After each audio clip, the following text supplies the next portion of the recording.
Morning students, आज फिर मैं आपका ऑनलाइन क्लास में स्वागत करता हूं और आशा करता हूं कि आप सब सुरक्षित होंगे, व्यवस्थित होंगे और घर में होंगे और इस ऑनलाइन क्लास का आपको भरपूर फ़ायदा उठा रहे होंगे।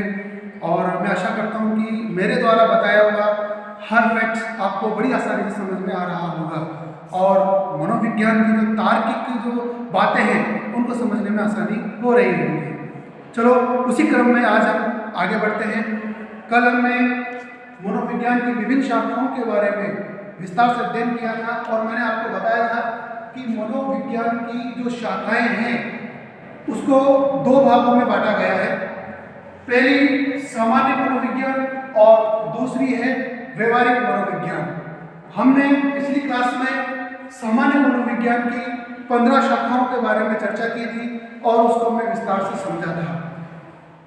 इन शाखाओं में से हर एग्जाम में एक न एक प्रश्न जरूर आता है जो हमें अधिक से अधिक नंबर लाने में मदद करता है। तो उस दिन हमने सामान्य मनोविज्ञान को बड़े विस्तार से समझ लिया था। आज उसी क्रम में व्यवहारिक मनोविज्ञान को हम विस्तार से जानेंगे और इसमें देखेंगे कि इसके अंतर्गत कितनी शाखाएं हैं। इसमें सबसे पहली शाखा है विकृत मनोविज्ञान। कौन सी मनोविज्ञान? विकृत मनोविज्ञान। विकृत का मतलब होता है क्लिनिकल मनोविज्ञान या क्लिनिकल साइकोलॉजी।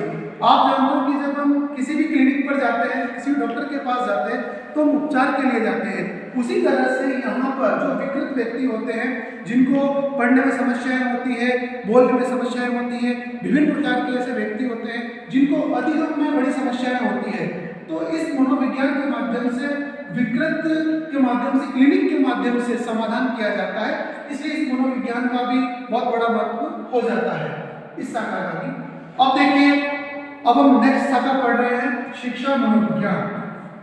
देखिए, इस मनोविज्ञान का शिक्षा में प्रयोग, ये सबसे बड़ी बात है कि शिक्षा तो प्राचीन काल से चली हुई आ रही है, पर उसका मनोवैज्ञानिक प्रयोग किस तरह से किया जाता है ये केवल इन मनोवैज्ञानिकों के माध्यम से ही जाना जा सकता है।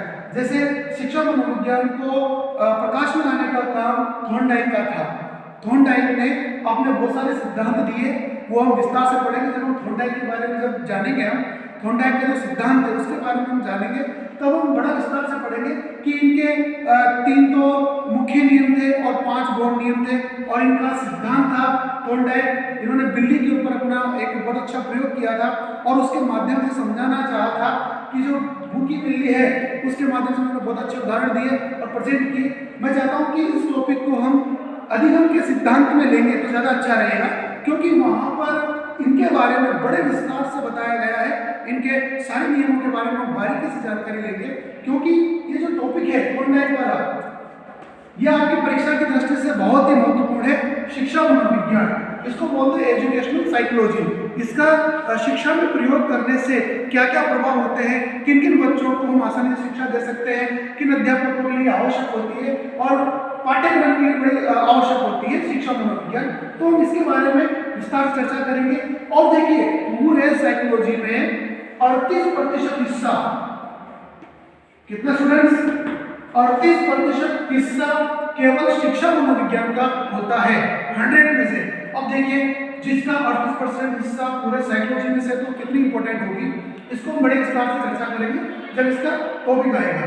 अब देखिए, नेक्स्ट है आपका औद्योगिक मनोविज्ञान, इंडस्ट्रियल साइकोलॉजी जिसे हम कहते हैं। आपने देखा होगा अभी कोरोना काल में काफ़ी सारा ऐसा मान लीजिए कि लोगों के प्रति ऐसी अवधारणा बन गई कि अगर जहाँ भी अगर इकट्ठा होंगे तो उनको संक्रमण की डर बना रहेगा और कोई संक्रमण ना आ जाए। इस कारण से वो लोग, उनको इंडस्ट्रीज बंद करने पड़े, विद्यालय बंद करने पड़े, महाविद्यालय बंद करने पड़े और जहाँ पर भी समूह में व्यक्ति इकट्ठा हो सकते हैं उन सबको उन्होंने अलग अलग करना चाहा।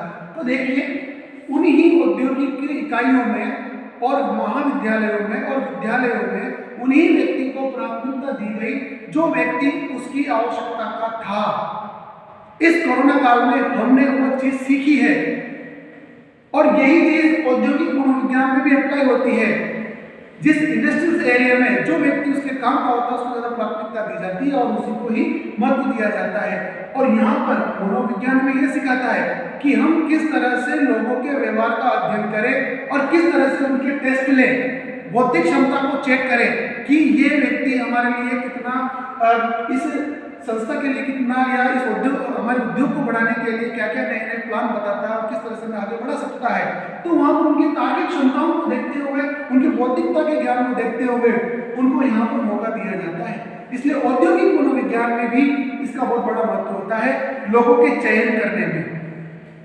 ये फर्क पड़ता है कि एक अच्छे मनोवैज्ञानिक किसी भी औद्योगिक में होंगे तो अच्छे कर्मचारियों का चयन करेंगे और अच्छे कर्मचारियों का जहाँ चयन होता है वो संस्था आगे बढ़ती है। इसी तरह से उद्योग धंधे होते हैं, उनमें अगर मान लीजिए आपका अगर मान लीजिए कर्मचारी अच्छा है तो आपको प्रोग्रेस करवा देगा, अगर मान लीजिए अच्छा नहीं है तो आपको बैक में ले आएगा। तो ये सब चीजें निर्धारित करती हैं कि आपके पास एक अच्छा मनोवैज्ञानिक है या नहीं।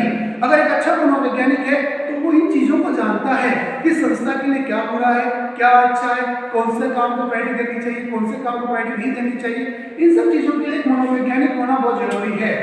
नेक्स्ट, अपराध मनोविज्ञान।